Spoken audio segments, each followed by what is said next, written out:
तो जय हिंद दोस्तों, स्वागत करता हूं एक बार फिर आप सभी का अपने YouTube channel dreams of education में। और मेरा नाम है बलराम बिरान। देखिए, पिछली वीडियो जो मैंने बीच में छोड़ दी थी, जहां पे मैंने आपको बैंकों का राष्ट्रीयकरण और उनसे रिलेटेड जो सुधार थे उसकी हिस्ट्री वगैरह थी वो करा दी थी।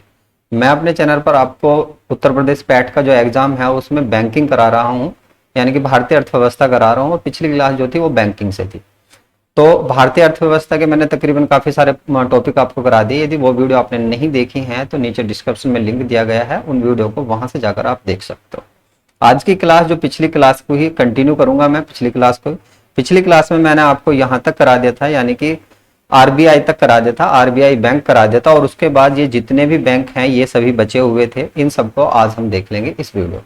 ये बैंकों वाला जो पोर्शन है आपका बहुत ज्यादा इंपॉर्टेंट है, क्योंकि इसके अंदर मैंने वर्ल्ड बैंक को भी इंक्लूड किया है, आरआरबी को यानी क्षेत्रीय ग्रामीण बैंक, और एडीबी, एनडीबी, आईएमएफ, इन सब का डाटा हम देखेंगे। ये देखिए, स्टैटिक बेस भी आपका पूछा जाता है, और वैसे बैंकों का राष्ट्रीयकरण उनसे रिलेटेड सुधार आपका है भी। और इंटरनेशनल लेवल पर करंट के कुछ क्वेश्चन भी मैंने रखे हैं जो आपसे हेड वगैरह पूछ लेता है, कुछ एक दो क्वेश्चन वैसे बनने वाला है, तो वो भी मैंने इस वीडियो में इंक्लूड किया। तो बच्चों, बड़े सब्र से आप ये सारी क्लासेस देखोगे तो आप जो 5 नंबर का पोर्शन है अर्थशास्त्र का, वो आपका बिल्कुल भी मिस नहीं होगा। आप 5 के 5 सही कर दोगे। क्लास बस सही से देखिए आप। तो आज की क्लास में मैं सबसे पहले जो बैंक आपको पढ़ाने वाला हूं वो एसबीआई पढ़ाने वाला हूं। हालांकि इसकी डिटेल मैंने पिछली वीडियो में थोड़ी बहुत आपको प्रोवाइड करा दी थी, लेकिन आज हम चेयरपर्सन वगैरह, एमडी वगैरह देख लेंगे। इसके चेयरपर्सन यानी कि अध्यक्ष की बात करेंगे तो दिनेश कुमार खरा जी हैं, पिछले 2-3 साल से पद पर बने हुए हैं। इसका जो गठन किया गया था 1 जुलाई 1955 को किया गया था। यदि आपसे एसबीआई का गठन पूछे, यानी एसबीआई के नाम से गठन पूछा जाएगा, तो 1 जुलाई 1955 ही पूछा जाएगा। भारत का सबसे बड़ा बैंक है, इससे बड़ा बैंक कोई नहीं है। सबसे ज्यादा शाखाएं नहीं कह सकते हम, ये भी कह सकते हैं कि सबसे ज्यादा कस्टमर इसी के पास है। पेरेंट ऑर्गेनाइजेशन की बात करें तो गवर्नमेंट ऑफ इंडिया यानी कि भारत सरकार के अंडर ही काम करता है। और मैंने आपको पीछे बताया भी था कि राष्ट्रीयकृत बैंकों में कई बार तो इसको इंक्लूड कर भी लिया जाता है और कई बार नहीं किया जाता। ऑप्शन में 12 ऑप्शन नहीं है तो आप 11 मार्क करके आ जाओगे, आपका राइट आंसर हो जाएगा। मैनेजिंग डायरेक्टर की बात करें, इनकी नियुक्ति हाल फिलहाल में हुई थी। यह है स्वामीनाथन जानकी रमन, इनकी हाल फिलहाल में नियुक्ति हुई। तो करंट का क्वेश्चन है, आपसे एग्जाम में पूछा जा सकता है। दिनेश खरा जी जो हैं ये पुराने हो चुके हैं, तो शायद ये ना बने। हाल फिलहाल में जो नियुक्ति हुई है मैनेजिंग डायरेक्टर की, तो ये पूछे जा सकते हैं। हेडक्वार्टर इनका मुंबई में मिलेगा, इस बैंक का हेडक्वार्टर मुंबई में है। ज्यादातर बैंकों का मुंबई के अंदर है, लेकिन पीएनबी का आपको दिल्ली के अंदर मिलता है, तो कंफ्यूजन वहां पर क्रिएट होता है। 1 जुलाई 1955 को इंपीरियल बैंक ऑफ इंडिया, इसको देखिए, इंपीरियल बैंक ऑफ इंडिया को 1921 में बनाया गया था। 3 प्रेसिडेंसी बैंक, जो मैंने पिछली वीडियो में आपको बताया था, 3 प्रेसिडेंसी बैंकों को मर्ज करके एक नए बैंक बनाया गया था, इकट्ठा करके एक बैंक बनाया था जिसका नाम है इंपीरियल बैंक ऑफ इंडिया बनाया। इसका नाम परिवर्तित जो होता है, इंपीरियल बैंक को ही आज हम एसबीआई कहते हैं। तो एसबीआई जब बना था तो ये बना था 1955 ईस्वी में। तो 1 जुलाई 1955 डेट इंपॉर्टेंट है, आप याद रखेंगे। टैगलाइन की बात करें तो टैगलाइन देखिए, इसकी काफी सारी टैगलाइन है जो पहले एग्जामों में पूछी जाती थी। प्योर बैंकिंग नथिंग एल्स, ये पूछी जाती थी। लेकिन अब जैसे मर्जिंग हुई है, तो मर्जिंग होने के बाद बड़े बैंकों का बड़ा फायदा, मैंने बताया भी, सबसे बड़ा बैंक भारत का यही है। करंट न्यूज की बात करें तो किस किस बेस पर यह चर्चा में रहा है, तो 16 अगस्त 2022 को, हाल फिलहाल की न्यूज है, पिछले महीने की न्यूज है।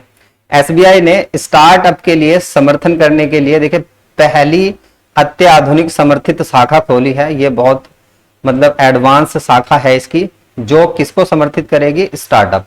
जो भी कोई नया स्टार्टअप करना चाहता है, कोई नया काम करना चाहता है, तो उसको ये हेल्प करने वाली है शाखा। कहां पर खोली गई है? तो बेंगलुरु कोरमंगल के अंदर, कोरमंगला के अंदर खोली गई है। तो ये चीज आपने याद रखनी है। एसबीआई ने पेंशन भोगियों के लिए वीडियो लाइफ सर्टिफिकेट जारी की है, एक सेवा शुरू की है। ये क्या है? दरअसल जब भी कोई रिटायरमेंट लेता है, कुछ विभाग में जब पेंशन मिलती है, तो पेंशन के लिए सालाना या 6 महीने या 2 साल बाद वेरिफिकेशन करानी होती है, ताकि वो व्यक्ति जो पेंशन ले रहा है वो जिंदा भी है या भगवान को प्यारा हो गया। तो उसके लिए ये वेरिफिकेशन होता है। अब ये वेरिफिकेशन वीडियो के माध्यम से हो जाएगा, और इसके लिए जो सेवा स्टार्ट हुई है वो वीडियो लाइफ सर्टिफिकेट सेवा स्टार्ट हुआ। क्वेश्चन कैसे पूछा जाएगा मैं आपको बता देता हूं।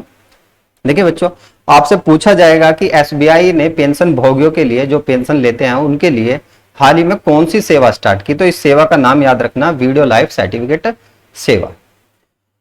फोर्ब्स लिस्ट जो 2000 सार्वजनिक कंपनियों की सूची जारी की गई थी, उस सूची में जो एसबीआई है वो सेकंड पोजीशन पर है। शायद आपसे ना पूछा जाए, लेकिन एसबीआई का डाटा पढ़ा रहा हूं तो इसलिए मैंने ये क्वेश्चन इंक्लूड किया है।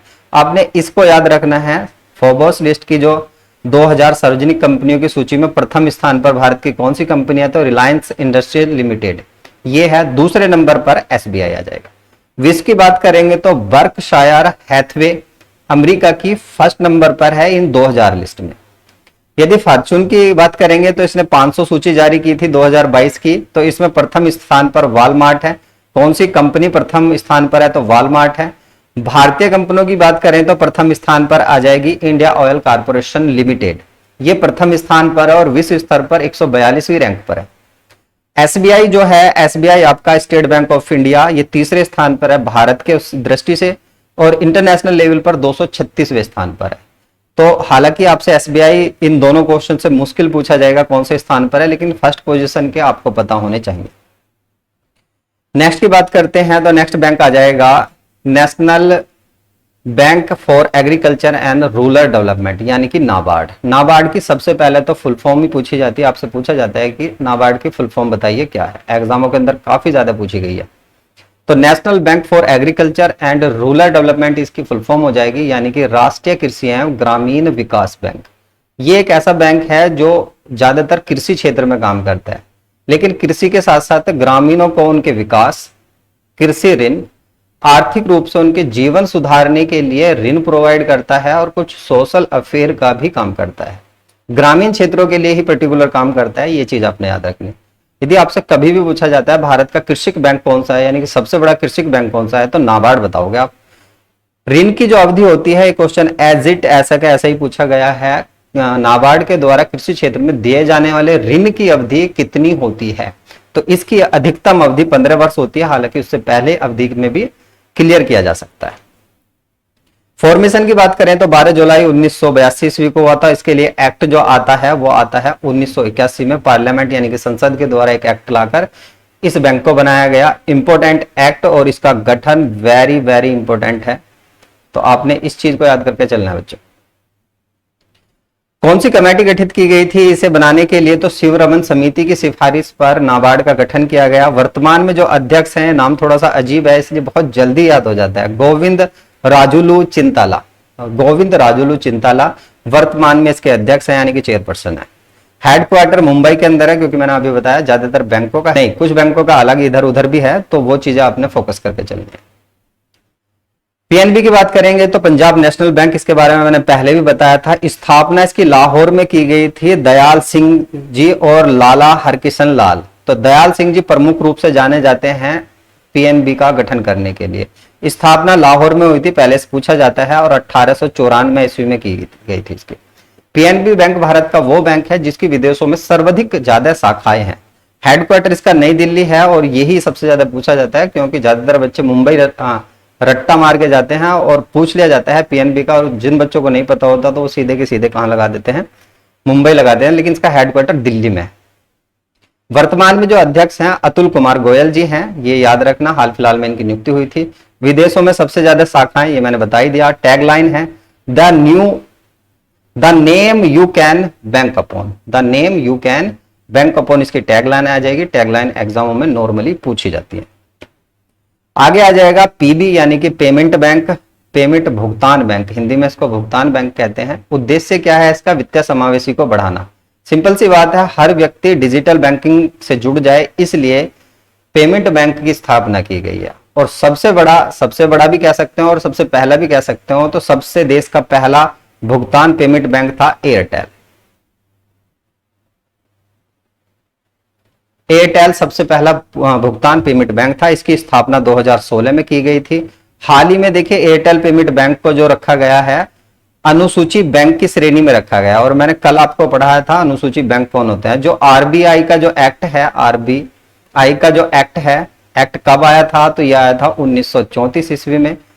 इसकी जो अनुसूची है, अनुसूची 2 में जो भी बैंक होगा वो अनुसूची बैंक कहलाएगा, और अनुसूची बैंकों को आरबीआई से लोन लेने में आसानी हो जाती है, यानी ये लोन ले सकते हैं लॉन्ग टर्म के लिए भी, शॉर्ट टर्म के लिए भी। नेक्स्ट बैंक आ जाएगा आरआरबी, इंपॉर्टेंट बैंक है और इसके साथ साथ मैंने जितना भी यहां पर डाटा लिखा है वो सारा का सारा डाटा आपके एग्जाम में कहीं ना कहीं पूछे जाने की संभावना है। देखिए बात करते हैं इसकी RRB, regional rural bank, exam के अंदर फुल फॉर्म भी पूछी जाती है तो आपने इस चीज को देख लेनी है। क्षेत्रीय ग्रामीण बैंकों के नाम से जाने जाते हैं। क्षेत्रीय ग्रामीण बैंक अधिनियम देखिए 1975 ही है, 1975 में अधिनियम आता है और 1975 में ही इसकी स्थापना की जाती है। आरआरबी की स्थापना पूछी जाएगी तो 1975, अधिनियम पूछा जाएगा तो 1975 में अधिनियम के बाद ही इस आरआरबी की स्थापना की जाती है। कमेटी कौन सी थी? तो नरसिम्हन कमेटी की सिफारिश पर ही देखिए, जिनको बैंकों का बैंकिंग का पिता कहा जाता है, नरसिम्हन कमेटी की सिफारिश पर ही ग्रामीण क्षेत्रीय ग्रामीण बैंकों की स्थापना की गई थी। प्रसार इसका कहां तक है? तो इन दो राज्यों को छोड़कर पूरे देश में ग्रामीण बैंक पाए जाते हैं, सिक्किम और गोवा। तो क्वेश्चन इन्हीं से बनता है कि किन दो राज्यों के अंदर ग्रामीण बैंक नहीं पाए जाते? तो सिक्किम और गोवा के अंदर नहीं पाए जाते। उद्देश्य क्या है? तो दूर दराज ग्रामीण क्षेत्रों के उन लोगों को बेहतर बैंकिंग, वित्तीय एवं ऋण सुविधा प्रदान करना। सिंपल सी बात है, जो भारत है वो एक ग्रामीण, मतलब कि ग्रामीण जनसंख्या बहुलक जो जनसंख्या है, यहाँ पर सबसे ज्यादा जो जनसंख्या है वो ग्रामीण है। तो ग्रामीण क्षेत्रों को यानी छोटे से छोटे क्षेत्रों को भी बैंकिंग सुविधा प्रोवाइड करने के लिए इन बैंकों का गठन किया गया था। तो ये चीज याद रखनी है, जीवन स्तर को बेहतर बनाने के लिए बैंकिंग सुविधा, हर एक को बैंकिंग सुविधा प्रोवाइड आ जाए, छोटे से छोटे स्तर पर भी लोग बाग बैंकिंग से जुड़ जाएं, इसीलिए इन बैंकों को खोला गया था। आगे क्या है? तो ये चीज आपसे नहीं पूछी जाएगी, नॉर्मल है। हिस्सेदारी वेरी वेरी इंपॉर्टेंट है। इसमें हिस्सेदारी, केंद्र सरकार की जो हिस्सेदारी होती है वो 50%, यानी कोई बैंक खोला गया है 100 करोड़ रुपए लगाकर, तो इसमें 50 करोड़ रुपए जो हो जाएंगे वो केंद्र सरकार देगी। और उसके बाद संबंधित राज्य, मान लीजिए आप यूपी में हैं तो यूपी जो होगी इसका 15% देगी, और बाकी जो 35% है जो खोलने वाला होगा वो देगा। या तो कोई बैंक की एक शाखा ग्रामीण बैंक के रूप में खोली जा सकती है, या किसी निजी व्यक्ति के द्वारा खोली जा सकती है, या किसी संस्था के द्वारा खोली जा सकती है। तो इसके एग्जाम्पल जो है, कोऑपरेटिव बैंक मैंने पिछली वीडियो में बताया था आपको, भूमि बंधन बैंक, सर्व यूपी ग्रामीण बैंक, ये कुछ उदाहरण हैं जो इसके हैं। लेकिन सबसे पहला ग्रामीण बैंक यदि आपसे पूछा जाता है तो प्राथमा ग्रामीण बैंक मुरादाबाद उत्तर प्रदेश में खोला गया था 1975, 2 अक्टूबर को इसकी शुरुआत हुई थी। तो सबसे पहला ग्रामीण बैंक प्राथमा ग्रामीण बैंक मुरादाबाद उत्तर प्रदेश वाला था। इंपॉर्टेंट है, एग्जाम में कभी भी पूछा जा सकता है। आगे बात करते हैं तो इंटरनेशनल बैंक है वर्ल्ड बैंक। मैं आपको यही बता देता हूं, देखिए आईएमएफ और वर्ल्ड बैंक, इन दोनों की जो स्थापना की गई थी वो ब्रिटेन वुड के, यानी ब्रिटेन वुड में एक सम्मेलन हुआ था, न्यू हैम्पशायर अमेरिका में यह सम्मेलन हुआ था। यहां पर ब्रिटेन वुड के नाम से 2 संस्थाओं का गठन हुआ था, वर्ल्ड बैंक और आईएमएफ। यदि इनके कार्य की बात करेंगे तो इन्होंने कार्य जो स्टार्ट किया था ये 1945 से करना स्टार्ट किया था। गठन 1944 है, कार्य 1945 है। हेडक्वार्टर तो मुख्यालय जो मिलेगा इसका वाशिंगटन डीसी यूएसए के अंदर मिलेगा। सदस्य देश इंपोर्टेंट है, 189 इसके सदस्य देश हैं। प्रमुख जो हैं डेविड मालपास हैं और यूएसए से बिलोंग करते हैं।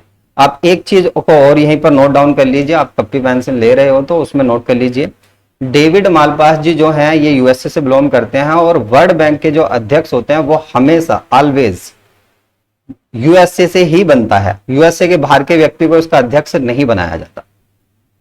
मोटो आपसे नहीं पूछा जाएगा, छोड़ दीजिए इसको। फाउंडर पूछे जाते हैं, जॉन मेनार्ड किन्स इसके फाउंडर हैं, और दूसरे हैरी डेक्स्टर व्हाइट, ये इसके फाउंडर हैं, इंपॉर्टेंट हैं। फाउंडर जॉन मेनार्ड किन्स जो हैं, देखिए माइक्रो अर्थव्यवस्था के बारे में भी इनका नाम आता है, तो ये इसके फाउंडर हैं। पेरेंट ऑर्गेनाइजेशन जो है ये यूनाइटेड नेशन की है, यानी कि यूएनओ के अंडर ही काम करती है, तो यूएनओ के द्वारा इसको होल्ड किया जाता है। केवल विकसित देशों को ऋण देती है। देखिए ऋण की बात करेंगे तो वर्ल्ड बैंक हालांकि विकसित और विकासशील देशों को अब तो लोन देने लगा है, लेकिन नॉर्मली सबसे ज्यादा जो लोन प्रोवाइड करा जाता है विकसित देशों को लोन देता है। प्रमुख रिपोर्टों की बात करें तो ease of doing business report है, हाल ही में इसका प्रकाशन बंद कर दिया गया क्योंकि इसका डाटा सही नहीं था। तो ये सूचकांक या इंडेक्स आप कुछ भी कह सकते हो, ये जारी किया जाता है। ह्यूमन कैपिटल इंडेक्स ये भी इसके द्वारा जारी किया जाता है। वर्ल्ड डेवलपमेंट रिपोर्ट, ये 3 प्रमुख रिपोर्ट हैं। और देखिए यूपीएससी सूचकांक वगैरह एग्जाम के अंदर पूछता है, तो ये सूचकांक आपको पता होना चाहिए किसके द्वारा जारी किए जाते हैं। तीनों के तीनों सूचकांक वर्ल्ड बैंक के द्वारा जारी किए जाते हैं। नेक्स्ट की बात करें तो आईएमएफ, अभी वर्ल्ड बैंक करा है, तो अब आईएमएफ के बारे में देख लेते हैं। सेम है जैसे मैंने आपको अभी बताया है, 1944 में ब्रिटेन वुड के नाम से इसका गठन किया गया था। कार्य करना 1945 से स्टार्ट होता है।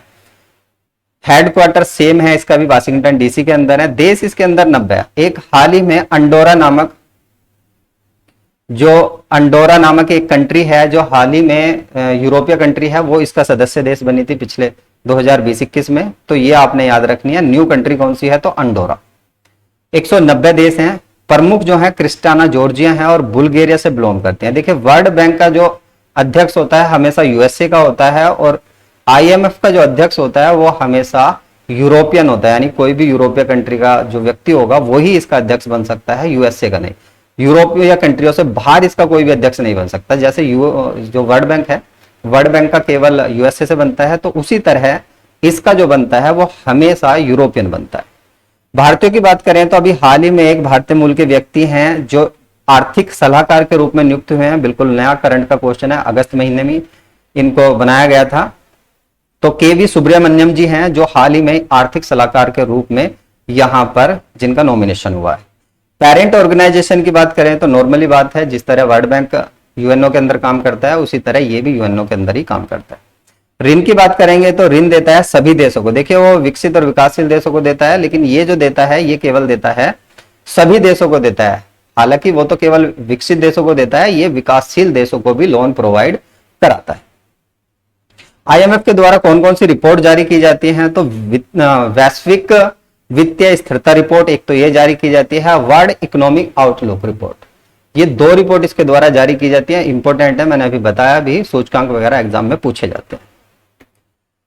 उसके बाद देखिए आईएमएफ के द्वारा ही एसडीआर जारी किए जाते हैं, स्पेशल ड्रॉइंग राइट्स जारी किए जाते हैं, विशेष आहरण अधिकार जारी किए जाते हैं। और ये सबसे पहले कब जारी किए गए थे, तो ये जारी किए गए थे 1969 ईस्वी में सदस्य देशों के लिए, जितने भी सदस्य देश हैं उनके लिए जारी किए गए थे। अब इसमें होना क्या था, यानी कि जितने भी सदस्य देश हैं वो सब किस में इंटरनेशनल लेवल पर व्यापार कर सकते हैं, तो ये 5 प्रकार की मुद्राएं हैं।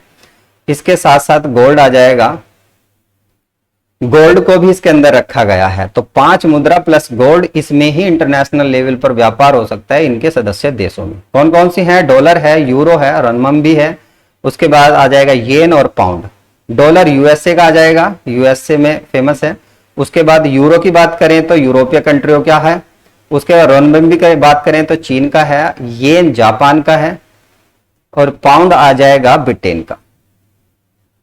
तो ब्रिटेन का मुद्रा का नाम है पाउंड, येन जापान की है, रनमिंबी जो है ये चीन की आ जाएगी, यूरो यूरोपीय कंट्री देशों की मुद्रा है, और डॉलर यूएसए कंट्री की मुद्रा है। तो ये चीजें आपने याद रखनी है। इन्हीं में इंटरनेशनल लेवल पर व्यापार होता है, इसको कहा जाता है एसडीआर यानी स्पेशल ड्रॉइंग राइट्स। इन्हीं के द्वारा व्यापार होगा, इससे अलग मुद्रा इसमें यूज नहीं की जाएगी। और उसके साथ साथ गोल्ड को भी हम इसमें रखेंगे। चीनी मुद्रा यानी कि रनमिंबी की बात करें तो 1 अक्टूबर 2016 को इसमें जोड़ा गया। इंपॉर्टेंट है, क्वेश्चन वैसे एग्जाम में पूछा भी जा चुका है, तो आपको यह भी पता होना चाहिए कि इसके अंदर पहले 4 मुद्राएं होती थी जिन पर इंटरनेशनल लेवल पर व्यापार होता था। 2016 के बाद इसमें 5 हो गई, और चीनी मुद्रा को भी इसमें जोड़ दिया गया, चीनी जो पैसे हैं उसको भी जोड़ दिया गया। आगे बात करते हैं एडीबी। एडीबी बैंक इंपॉर्टेंट है, एशियन डेवलपमेंट बैंक। जिस तरह वर्ल्ड बैंक पूरे विश्व के लिए काम करता है, उसी तरह एडीबी एशिया के लिए काम करता है, एशिया विकास बैंक। स्थापना की बात करें तो 1966 में हुई थी। कुल सदस्य देश इंपॉर्टेंट हैं, 68 देश हैं इसके अंदर। मुख्यालय मनीला फिलीपींस के अंदर मिलेगा, फिलीपींस कंट्री, जो आपको पैसिफिक ओशन में देखने के लिए मिलेगी। प्रेसिडेंट की बात करें तो थोड़ा सा अटपटा सा नाम है, लेकिन आसाकावा के नाम से आप इनको याद कर सकते हो, ये आपको एग्जाम में मिलेगा ही मिलेगा। तो आसाकावा जी वर्तमान में इसके हेड हैं। उपाध्यक्ष की बात करें तो अशोक लावासा जो भारत के चुनाव आयुक्त भी रह चुके हैं, वे वर्तमान में इसके उपाध्यक्ष हैं। नेक्स्ट बैंक आ जाता है एनडीबी। एनडीबी की जब हम बात करेंगे तो 6ठी ब्रिक्स सम्मेलन हुआ था। ब्रिक्स कंट्रियों की बात करें तो इसके अंदर आ जाएगा ब्राजील, रशिया, इंडिया, चाइना और साउथ अफ्रीका। ये 5 देश इसके सदस्य देश हैं ब्रिक्स में। और 2014 में इनकी छठा ब्रिक्स सम्मेलन हुआ था ब्राजील के अंदर, और ब्राजील में एक जगह का नाम है फोर्ट जिला नामक जगह पर इसका गठन किया गया था। इसीलिए एनडीबी के गठन को फोर्ट जिला डिक्लेरेशन के नाम से जाना जाता है। फोर्ट जिला डिक्लेरेशन किससे संबंधित है? तो एनडीबी के गठन से संबंधित है। तो गठन कब होता है? 2014 में इसका गठन किया जाता है। हेडक्वार्टर देखिए संघाई चीन के अंदर मिलेगा। न्यू मेंबर कौन कौन बने हैं इसके? देखिए इसके अंदर तो 5 ही मेंबर हैं जो वर्तमान में, ब्राजील हो जाएगा, उसके बाद रसिया हो जाएगा, इंडिया हो जाएगा, चाइना हो जाएगा और साउथ अफ्रीका हो जाएगा। लेकिन यदि बैंक की बात करेंगे यानी कि एनडीबी की बात करेंगे तो एनडीबी के अंदर देखिए यहां पर यूएई आ जाएगा, संयुक्त अरब अमीरात, उरुग्वे आ जाएगा और बांग्लादेश। ये 3 न्यू मेंबर हैं इसके जो हाल फिलहाल में इससे जुड़े थे। तो ये चीजें आपने याद रखनी है। आगे बात करते हैं एआईआईबी की, यानी कि एशियन इंफ्रास्ट्रक्चर इन्वेस्टमेंट बैंक। देखिए ये जो है चीन का बैंक है जो कहीं ना कहीं और देशों को, और देश या इंटरनेशनल बैंक को काउंटर करने के लिए या और देशों को लोन प्रोवाइड करने के लिए चीन के द्वारा खोला गया था। क्योंकि चीन की पॉलिसी है कर्ज दो उसके बाद फिर उन पर राज करो, ये पॉलिसी है चीन की। इसी पॉलिसी के तहत इसके द्वारा एआईआईबी बैंक खोला गया है। ये खोला गया है 6 जनवरी 2016 को। 16 की डेट याद रखनी, 6 जनवरी को आप स्किप कर सकते हो। कुल सदस्य देशों की बात करें तो बहुराष्ट्रीय सदस्य देश हैं। वैसे इसके अंदर 105 सदस्य देश बताए जाते हैं, लेकिन इतने हैं नहीं इसके अंदर, तो ये आपसे कभी नहीं पूछा जाएगा। मुख्यालय की बात करें तो बीजिंग चाइना के अंदर मिलेगा। देखिए अभी मैंने आपको कराया ये एनडीबी का हेडक्वार्टर संघाई के अंदर है और एआईआईबी का बीजिंग यानी चीन का बैंक है उसकी राजधानी में मिलेगा बीजिंग के अंदर। प्रेसिडेंट है जिन लिन। तो जिन लिन जो वर्तमान में इसके प्रेसिडेंट हैं यानी कि अध्यक्ष हैं। उपाध्यक्ष हाल फिलहाल में नियुक्त हुए थे उर्जित पटेल, जो हमारे आरबीआई के गवर्नर भी रह चुके हैं उर्जित पटेल, वे ही यहां पर उपाध्यक्ष के रूप में हैं। तो इंपॉर्टेंट है, इस चीज को भी आप फोकस करके चलिए बच्चों। आगे आ जाएगा आईडीबीआई बैंक। आईडीबीआई बैंक हो जाएगा देखिए भारतीय औद्योगिक विकास बैंक, यानी कि industrial development bank of India. इसके गठन की बात करेंगे, ज्यादा कुछ नहीं है जानने के लिए। देखिए इंडस्ट्रियल बैंक है, औद्योगिक बैंक है, तो औद्योगिक क्षेत्रों के लिए काम करता है। हालांकि इसको अब जो दर्जा दे दिया गया है, अनुसूची वाणिज्य बैंक का दर्जा दे दिया गया है, यानी कि लेन देन अब इसमें बड़े स्तर पर किया जा सकता है। 1 जुलाई 1964 ईस्वी को इसका गठन हुआ था। हेडक्वार्टर मुंबई में मिलेगा इसका। सीईओ जो है वर्तमान में राकेश शर्मा है, ये आपसे नहीं पूछे जाएंगे इनके, बस इतना देखना है। औद्योगिक क्षेत्र का बैंक कौन सा है? तो आईडीबीआई। हेडक्वार्टर मुंबई में है, मैंने बताया आपको, इसका हेडक्वार्टर मुंबई के अंदर है। भारत की संपूर्ण अर्थव्यवस्था का नेतृत्व करता है, यानी कि जितनी भी अर्थव्यवस्था बड़े स्तर पर होती है, करोड़ों अरबों में जो व्यापार होता है, लेन देन जो बैंक से होता है, वो आईडीबीआई से होता है। 2004 में वाणिज्य एवं व्यापारिक बैंक के रूप में इसको नॉमिनेशन मिला है, तो अब ये कहलाता है वाणिज्य एवं व्यापारिक बैंक। आगे बात करते हैं सिडबी। देखिए इससे बस इतनी डिटेल आपने याद रखनी है, थोड़ी सी जहां जितनी जरूरत है मैं वहीं पे उतनी डिटेल करा रहा हूं आपको। आगे आ जाएगा SIDBI, small infrastructure development bank of India, यानी कि भारतीय लघु उद्योग, स्मॉल है ना, स्मॉल इंफ्रास्ट्रक्चर वो industrial, small industrial development bank of India. तो लघु उद्योग विकास बैंक है। इसकी स्थापना होती है 2 अप्रैल 1990 ईस्वी में। इंपोर्टेंट है सिडबी आपका, ये जो बैंक मैंने कराया है आईडीबीआई, इससे भी ज्यादा इंपोर्टेंट है क्योंकि इसका हेडक्वार्टर आपको लखनऊ में मिलेगा। काफी बार हेडक्वार्टर पूछा जा चुका है, उत्तर प्रदेश में है। भारत में लघु उद्योगों को वित्तीय सहायता प्रदान करता है और ये 1 करोड़ तक की वित्तीय सहायता प्रदान कर सकता है लघु उद्योगों के लिए। और लघु उद्योग बोर्ड की स्थापना जो हुई थी 1954 में हुई थी, और समिति थी आबिद हुसैन समिति की सिफारिश पर लघु उद्योग बोर्ड की स्थापना की गई थी। कुटीर उद्योग बोर्ड की स्थापना की बात करेंगे तो कुटीर उद्योग बोर्ड की स्थापना इससे भी पहले हो चुकी थी 1948 में, और कुटीर उद्योग के लिए देखिए यहां पर 25 लाख तक का लोन प्रोवाइड हो सकता है। आगे बात करें तो ये पॉइंट ऐसे ही मैंने इंक्लूड कर दिया, मुझे अच्छा लगा, आपको पता होना चाहिए। भारत के अंदर कृषि के बाद यदि कोई सा सबसे ज्यादा उद्योग माना जाता है तो वो वस्त्र उद्योग भारत में सबसे बड़ा उद्योग माना जाता है कृषि के बाद। भारत एक कृषि प्रधान देश है। उसके बाद में जो सबसे ज्यादा लोग काम करते हैं वो वस्त्र उद्योग में काम करते हैं भारत के अंदर, क्योंकि भारत के अंदर कॉटन की जो प्रोडक्शन है वो भी सबसे ज्यादा होती है। ये पॉइंट पिछली बार वीडियो में मैं स्किप कर गया था, पता नहीं कुछ याद नहीं रहा कराना आपको, तो इस वजह से स्किप हो गया था। तो आप इसको समझ लीजिए, ये जो एरो के निशान लगाए हुए हैं ये मुद्रा स्फीति की स्थिति को बताने के लिए और मंदी की स्थिति को बताने के लिए बताए गए। जब भी मुद्रा स्फीति आएगी तो देखिए रिपो रेट हमेशा बढ़ेगी, रिवर्स रिपो रेट भी बढ़ेगी, बैंक दर ये भी बढ़ेगी और नगद आरक्षण अनुपात ये भी बढ़ेगा। मैंने पिछली वीडियो में इनके बारे में डिटेल करा दी थी, केवल यहां पर इसलिए आपके लिए रखे हैं ताकि आप इनको समझ पाए। तो मुद्रा स्फीति की स्थिति में हमेशा रिपो रेट भी बढ़ती है, reverse repo rate, bank rate और ये सब बढ़ते हैं। लेकिन मंदी की स्थिति में क्या होता है, ये सब घटती हैं। तो यही पॉइंट था जो मुझे आपको समझाना था। पिछली वीडियो में मैं आपको किसी वजह से नहीं समझा पाया, पता नहीं ध्यान नहीं रहा या तो इस वजह से स्किप हो गया था ये पोर्शन। तो आगे बात करते हैं अगली क्लास की। तो अगली क्लास जो मिलने वाली है वो मिलने वाली है मिश्रित अर्थव्यवस्था से रिलेटेड, जो आपका दूसरे नंबर का टॉपिक आ जाता है। और उसके बाद फिर 2 या 3 क्लास और लगेंगी और आपके 5 नंबर पक्के हो जाएंगे इन्हीं क्लासों से। तो इस वीडियो में बस इतना ही। इसका जो पीडीएफ मिलने वाला है वो मिलने वाला है टेलीग्राम ग्रुप पर, और टेलीग्राम का लिंक नीचे डिस्क्रिप्शन में दिया गया है। बाकी आप चैनल पर नए हैं और उत्तर प्रदेश पैट या अन्य किसी एग्जाम की तैयारी अच्छे से करना चाहते हैं तो चैनल को सब्सक्राइब करिए। धीरे धीरे चैनल का एक फ्लो बन जाएगा, वीडियो डेली अपलोड होंगी, ज्यादा से ज्यादा वीडियो अपलोड होंगी जो आपके लिए इंपॉर्टेंट होगी। मैं करंट की क्लास भी लेकर आऊंगा। करंट अभी देखिए सितंबर 15 दिन की करा दूंगा और बैक में जनवरी तक करा दूंगा, जो आपके मोस्ट इंपॉर्टेंट क्वेश्चन है पैट में पूछे जा सकते हैं। वीडियो पसंद आई है तो लाइक करिए, शेयर करिए, कमेंट जरूर करिए कि मुझे क्या क्या सुधार करने हैं अपनी वीडियो में। बाकी इस वीडियो में इतना ही। Thank you for watching. मिलता हूं नेक्स्ट वीडियो में। धन्यवाद।